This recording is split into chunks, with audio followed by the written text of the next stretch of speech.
amazing, beautiful people, and welcome back to another Tuesday reaction video. How are all of you doing? You guys doing all right? I read the comments on the last video. I saw what all of you were recommending, and this one, well, this one's been recommended for quite a while now. I'm trying to tick off literally every single freaking Taylor Swift reaction that I can possibly do. So if you guys have any more recommendations you want to see, fire them my way. And honestly, I'm actually surprised it's taken me this long to check this one out. It's been recommended for an awfully long time now. I don't know why it's taken me this long to do it, and I'm very excited to finally see it with all of you today. It is Taylor Swift accepting the Woman of the Decade award. Please like, subscribe, get comfy, grab some snacks, and let's jump into my first time ever reaction. Absolutely love this one, right? Woo. This is sort of it's not a short speech, so just, I don't want this to slip and break because it's very important to me. Thank you so much. She's so supportive. I love that. I love that. I don't want it to slip and break, just takes it off straight away. Oh, my dog is obviously interested in this as well. And then Taylor like going, this is not a short speech too, which is good. That's what we want to hear. Let me let the dog out. Let's go. Someone like that. I'm Taylor. Good evening. Hi, I'm Taylor. I want to first thank Billboard from the bottom of my heart for this honor whoa, this is going great so far. Excellent. Okay. I want to say thank you so much to Billboard for giving me this honor, for naming me as their Woman of the Decade. So what does it mean to be the woman of this decade? Well, it means I've seen a lot. When this decade began, I was 20 years old. She says this wasn't a short speech. How does she know the speech? Does she have a teleprompter, or is this just all off the dome? I mean, it's Taylor, so probably the latter, right? And I had put out my self-titled debut album when I was 16. And then the album that would become my breakthrough album, which was called Fearless. And I saw that there was a world of music and experience beyond country music that I was really curious about. I saw pop stations send my songs Love Story and You Belong With Me to #1 for the first time. And I saw that as a female in this industry, some people will always have slight reservations about you. Taylor has a very unique perspective on the music industry. For one, being a woman in the music industry will always give you a unique perspective on it, right? And two, it's her journey, the genres and categories and where she started and where she is now. And she's really like gone to every kind of corner of it. You deserve to be there. Whether your male producer or co-writer is the reason for your success, or whether it was a savvy record label, it wasn't. I saw that people love to explain away a woman's success in the music industry. And I saw something in me change due to this realization. This was the decade when I became a mirror for my detractors. Whatever they decided I couldn't do is exactly what I did. Oh, I'll take it. Thanks. Whatever they criticized about me became material for musical satires or inspirational anthems. And the best lyrical examples I can think of are songs like Mean, Shake It Off, and Blank Space. Basically, if people had something to say about me, I usually said something back in my own way. Yeah, I mean, literally, right? Blank Space is one of the most spoken about ones, where that was what people were saying, like that Taylor's going around and collecting boyfriends and blah, blah, blah. And that's literally all people could freaking talk about. Not her music, not this, not that, just that fact. But if a guy had, oh, God forbid, someone has more than one relationship in their life, then it would be fine and not talked about, and their accolades would speak for themselves or some crap, right? And Blank Space is a great example of that. Mean is interesting. And this reflex dictated more than just my lyrics. When Fearless did win Album of the Year at the Grammys, and I did become the youngest solo artist to ever win the award, with that win came criticism and backlash in 2010 that I'd never experienced before as a young new artist. All of a sudden, people had doubts about my singing voice. Was it strong enough? Was I a little bit pitchy. All of a sudden, they weren't sure if I was the one writing the songs because sometimes in the past I had co-writers in the room. At that time, I couldn't understand why this wave of harsh criticism had hit me so hard. At the end of the day, it's jealousy. Now, I'm not one of those people who just like brushes things off with the jealousy brush, because you do get people who just use that word for everything. They're jealous, they're jealous, they're jealous. I'm not one of those people. But I can confidently say that is exactly what the hell's happening here. I believe a popular headline back then was "A swift backlash," which is clever, you gotta give it to him. So and now clever. I realize that this is just what happens to a woman in music if she achieves success or power beyond people's comfort level. I now have come to expect that with good news comes some sort of pushback, but I didn't know that then. So then I decided that I would be the only songwriter on my third album, Speak Now, and that I would tour constantly, work on my vocals every day, and perfect my stamina in a live show. I decided I would be what they said I couldn't be. I didn't know then that soon enough people would decide on something else I wasn't quite doing right, and then the circle would keep going on and rolling along, and I would keep accommodating. What I like about Taylor is that she doesn't do this anymore, but at the same time does. In the sense that she still proves people wrong time and time again, but she no longer does it to prove people wrong. Because in a way, these people are, like, it's controlling. And like she's saying here, like, she's accommodating them in a weird way. And she has mentioned this before. It's like she's proving them wrong, but then she's constantly having to do that, at least in her own mind. And I like that now she does it without even doing it. Like it's not even a thought, it just happens. Overcorrecting in an effort to appease my critics. Exactly. They're saying I'm dating too much in my 20s. Okay, I'll stop. I'll just be single. See? For years. Now they're saying my album Red is filled with too many breakup songs. Okay, I'll make one about moving to New York and deciding that really my life is more fun with just my friends. Oh, they're saying my music is changing too much for me to stay in country music. All right. Okay, here's an entire genre shift and a pop album called 1989. Ah, you heard it? Sick. Now it's that I'm showing you too many pictures of me with my friends. Okay, I can stop doing that too. Now I'm actually a calculated manipulator rather than a smart businesswoman. Okay, I'll disappear from public view for years. Now I'm being cast as a villain to you. Okay, here's an album called Reputation, and there are lots of snakes everywhere. In the last 10 years, I have watched as women in this industry are criticized and measured up to each other and picked at for their bodies, their romantic lives, their fashion. Or have you ever heard someone say about a male artist, I really like his songs, but I don't know what it is. There's just something about him I don't like.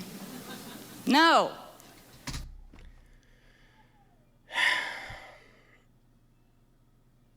I hate that this is still a damn thing. This is 7 years ago, man. 7 years ago.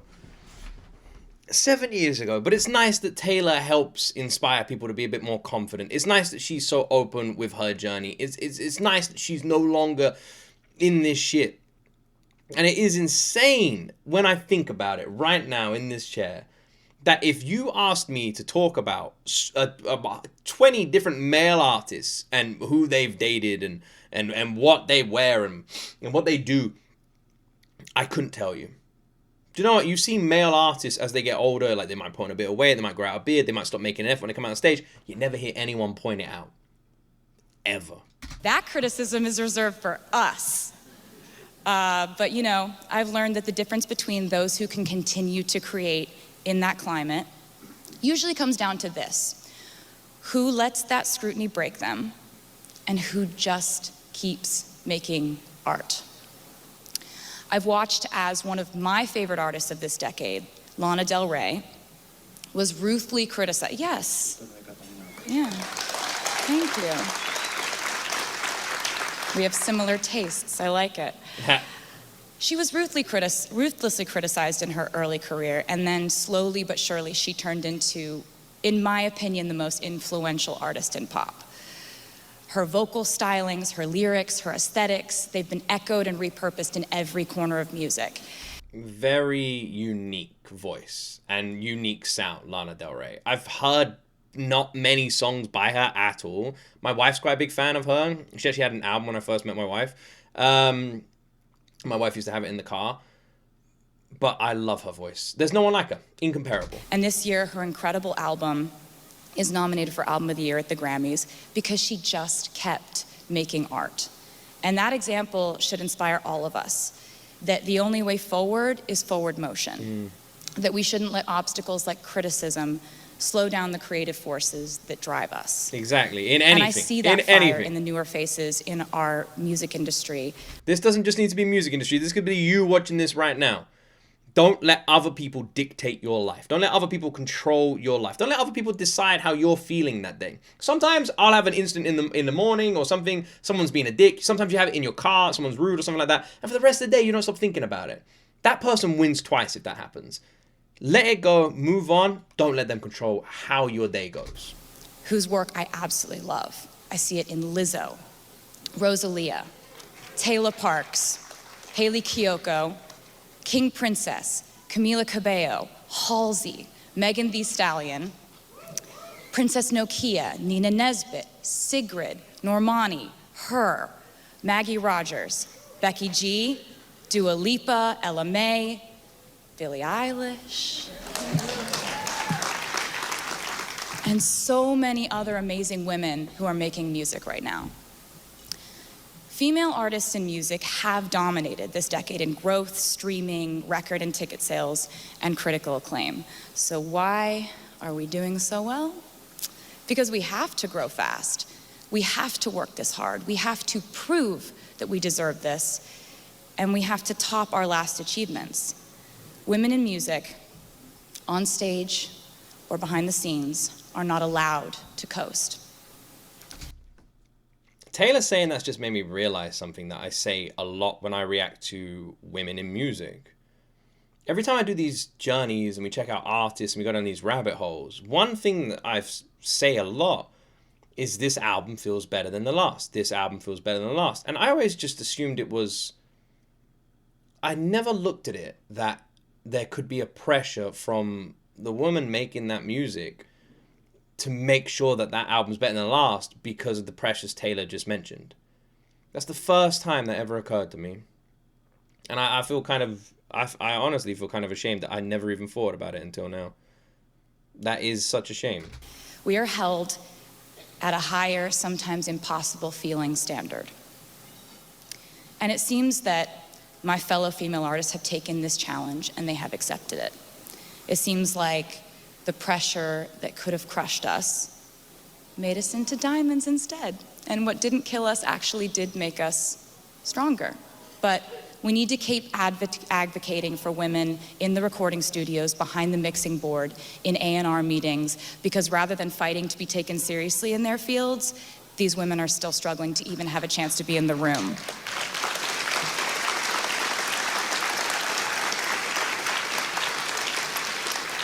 We now find ourselves fully immersed in a vast frontier that wasn't around last decade, and that is the streaming world.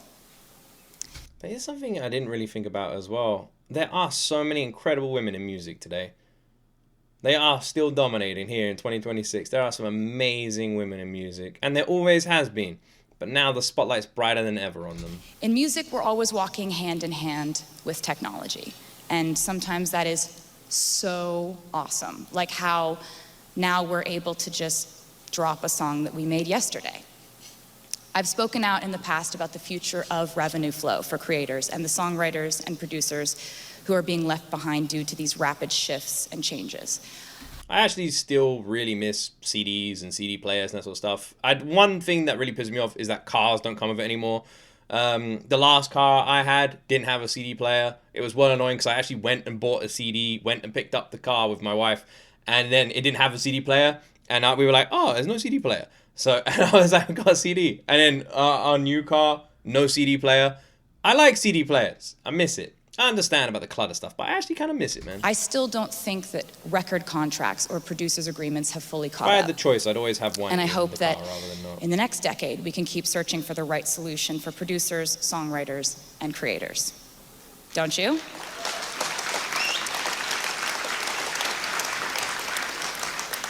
Lately, there's been a new shift that has affected me personally and that I feel is a potentially harmful force in our industry. And as your resident loud person, I feel the need to bring it up. And that is the unregulated world of private equity coming in and buying up our music as if it is real estate, as if it's an app or a shoe line. When she says this, she's talking about just like the idea of a billionaire or a millionaire or just a random person buying it. Like me. Let's just say I got shit tons of money. I could just go buy it. Is that what she's talking about? People just buying This people's just music? happened to me without my approval, consultation, or consent. After I was denied the chance to purchase my music outright. Hearing her say this breaks my heart so much. But then I just remind myself of where Taylor is now. And what she's been able to do now. My entire catalog was sold to Scooter Braun's Ithaca Holdings in a deal that I'm told was funded by the Soros family, 23 Capital, and the Carlyle Group. She is holding no punches, by the way. Naming names, highlighting it, pointing it out. Go Taylor! Yet, to this day, none of these investors have ever bothered to contact me or my team directly to perform their due diligence on their investment in me, to ask how I might feel about the new owner of my art, the music I wrote, the videos I created, photos of me, my handwriting, my album designs. I still find it absolutely freaking mind-blowing that that's the case. That someone can be sitting there writing all these things. It's them. It's Taylor's story. It's her life. It's her words. It's her. And someone just gets to own that? It blows my mind. And of course, Scooter never contacted me or my team to discuss it prior to the sale, or even when it was announced. I'm fairly certain he knew exactly how I would feel about it, though. And let me just say that the definition of the toxic male privilege in our industry is people saying, but he's always been nice to me, when I'm raising valid concerns about artists and their rights to own their music. And of course he's nice to you. If you're in this room, you have something he needs. The fact is that private equity is... She's holding no fucking punches, man. Putting Scooter on blast in front of everybody. Literally, of course he's nice to you people in this room. He has something you need. This Scooter guy is a dickhead. Like, just literally just nothing. All the names and everything. I love that Taylor's doing this. That's our girl, man. You go, Taylor. You highlight that. You let them know. You make that, you shine the spotlight on the person hiding in the shadows. You do that. Ah, yes. I had no idea she did this. In this room, you have something he needs. The fact is that private... I also hate it when people say that, by the way. When you don't like someone or something like that, and then they go, well, it'd be nice to me. It's like, well, and? Good for you. What do you mean? Private equity is what enabled this man to think, according to his own social media post, that he could buy me. But I'm obviously not going willingly. Yet the most amazing thing was to discover that it would be the women in our industry who would have my back and show me the most vocal support at one of the most difficult times. And I will never, ever forget it. Like, ever. Like ever. Like ever, like ever. And you heard the little chuckle from the Swifties in the crowd there. Swifties know, like ever. I'm proud to say this, right? And I always will. I like talk to other creators in the space, and I'm part of a few little groups and that sort of stuff, and I'm not going to talk too much about it. And whenever people need help, even Swifties or anything like that, sometimes people reach out for me and they're going through difficult times, anything like this, and I always share their stories. And I'm proud to say that I do that, because it's just like this. I always think I never want to be the person who didn't help. I never want to be the person who didn't help for whatever fucking reason. If someone needs help, I always want to be the person that they always wanted to help. They always reached out to help. They helped me. I want to be that person. I don't want to be the person that didn't help. I want to be the person that's always ready to help.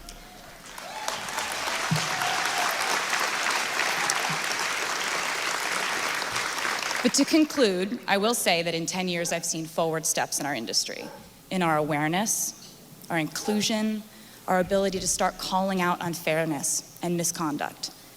I've seen the advent of social media, the way it can boost the breakthrough of emerging artists, and I've seen fans become more engaged and supportive than ever before.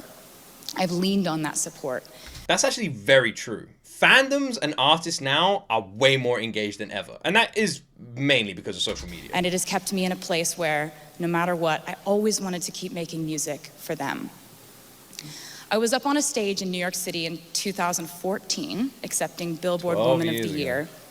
And I was talking about the future of streaming, how we needed to make sure that the female artists, writers, and producers of the next generation were protected and compensated fairly. This was before my record deal with Universal last year that would contractually guarantee that the artists on their roster be paid upon any sale of their Spotify shares, unrecoupable. So thank you for that.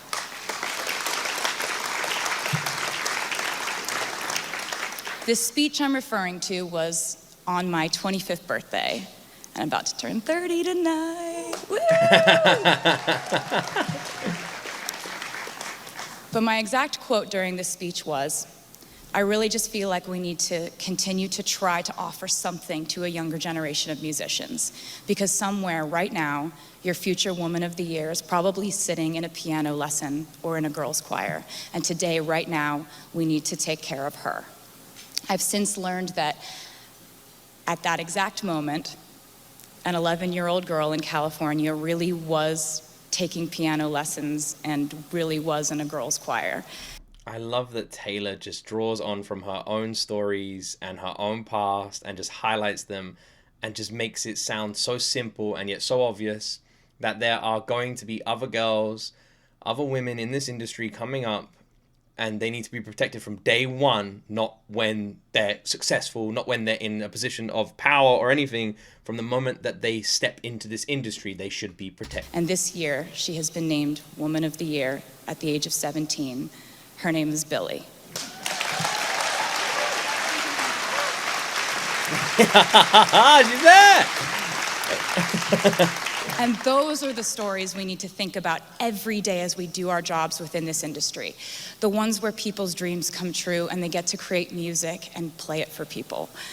The ones where fans feel a connection to music that makes their day easier, makes their night more fun, makes their love feel more sacred, or their heartache feel less isolating. The ones where all of you in this room stand as an example for someone else in the next generation who loves the same thing that we love. This was 2019, by the way. I just realized what that means, that this was just before. Gosh, man. Just Taylor, like, no one in that room knows how much the world's about to change. Taylor doesn't realize how much she's, like, about to change the world as well. Music. And no matter what else enters the conversation, we will always bring it back to music.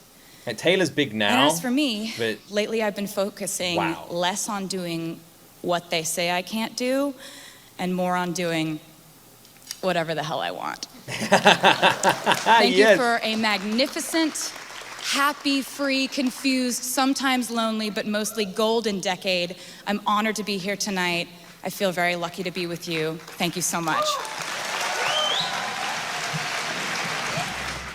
That was amazing. That was amazing. I do want to say, one thing that bugs me, and it always will bug me, and I'll never be in a position like those artists in that room ever in my life. That's never going to happen. I don't know if I'll ever be at an event like this or anything, and I don't expect to. I'm a random dumbass on YouTube, right?